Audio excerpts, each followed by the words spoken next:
Is Brendan Fraser going to win an Oscar?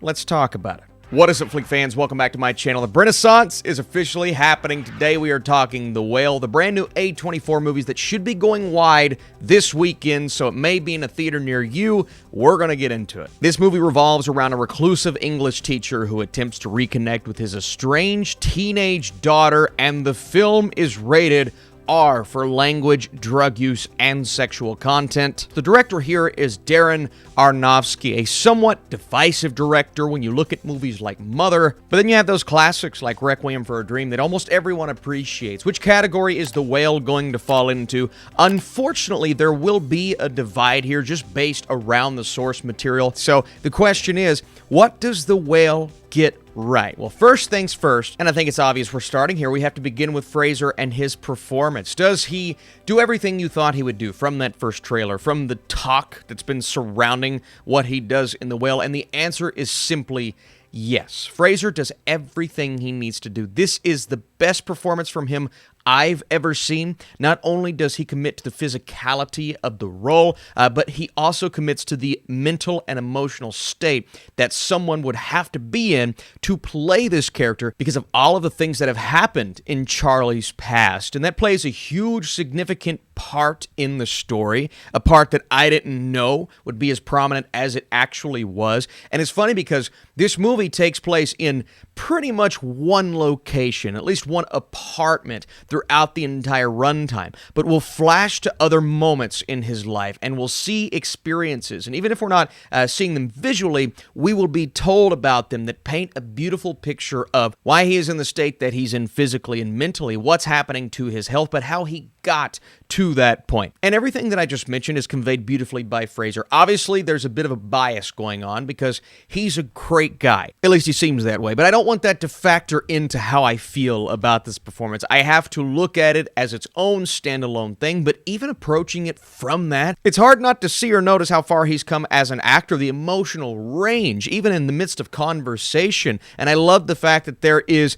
a divide there between numerous characters in this movie, specifically Sadie Sink, who plays his daughter, and Ellie, but it's also the subtlety of what Fraser is doing. It's these very quiet moments, but even through all of this, that same personality is present from start to finish, and he doesn't let a lot get to him as we are with him. Obviously, he has in the past, but in these moments throughout this week, the way that the movie is laid out, we start with him on a Monday and we cover Tuesday, Wednesday, Thursday. We go throughout this week and we're learning about him in the process, but we're also learning about those around him. I mentioned Sadie Sink, who is giving an amazing performance here. She is brutal and ruthless, and at times, her character in Ellie, it was a bit too much for me, and this isn't on the performance, this is on more so the writing of her character. That is what Ellie is meant to be, but every time I saw redemption in her, she would do something, or we would find out that she was doing something to other people,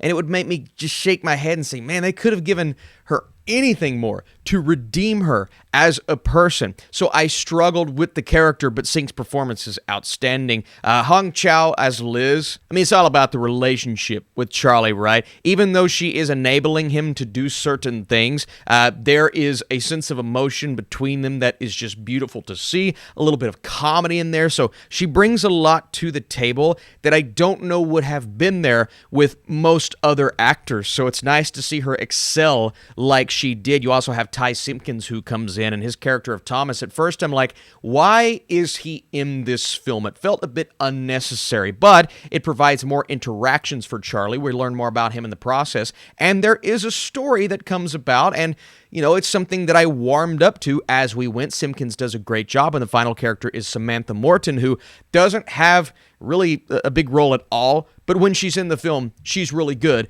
and her scene with Charlie may have been a top 2 moment with our main characters, so obviously played a huge role, and that's what this movie is about. It's all about the characters, it's all about the cast, and the performances will carry it to victory for a lot of people. But then you have the story itself, and this does absolutely feel like it is based on a play. It's laid out like a play. A lot of it runs through the dialogue. It is very quiet, subtle, and simple, and we don't really go anywhere visually. A couple of flashbacks, but we're mostly relying on the cinematography in the moment, really the camera placement, the shot selection, because there's not a ton of camera movement here. I did like the spacing that Aronofsky provided as a director, and overall there isn't a lot of color in these shots, so some may see it as bland, but I liked the fact that we're in a bleak situation, so we get bleak visuals at times, and when the color has to come in, it does. So the visual representation is something that I did struggle with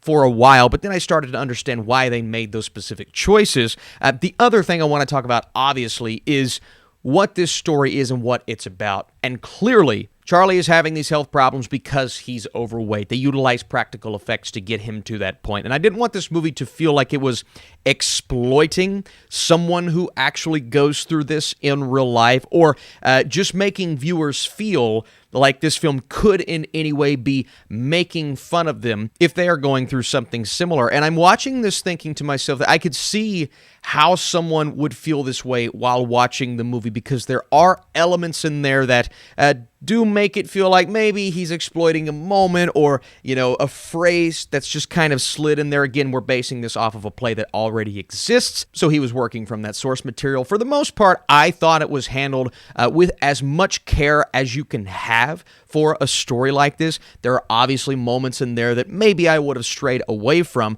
but I do think the performance carries it to a level that I was able to forgive. And my wife, who's a nurse, I was asking her about the medical side of things, if what we were seeing was fairly accurate. And for the most part, she was like, yeah, this is accurate. This is how this would go down, because, you know, we're dealing with health problems here that his character is going through. But all of this is presented to us to allow Brendan to flourish as an actor. That's the reason why we're here. We're here to watch him do work, and he does work. This movie doesn't work without Brendan.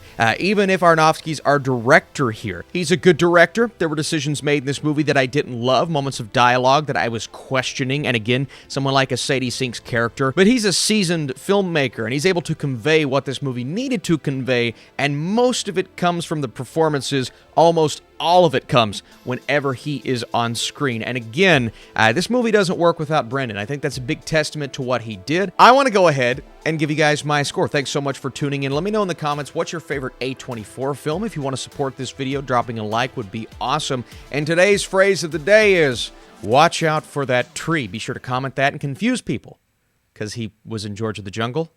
Get it? The Whale is all about Brendan Fraser's career-defining performance. There are plot points that don't entirely work to benefit the experience, but some of the dialogue is riveting. Every moment Charlie is on screen will have viewers locked in. I'm going an 80% with my score. I'm saying Brendan is a lock for Best Actor in terms of a nomination, and I may end up predicting him to win. It's not fully in his favor right now, but he's definitely in the conversation. So thank you guys so much for watching this video. Come back. We're getting into the Best of the Year lists. You don't want to miss that.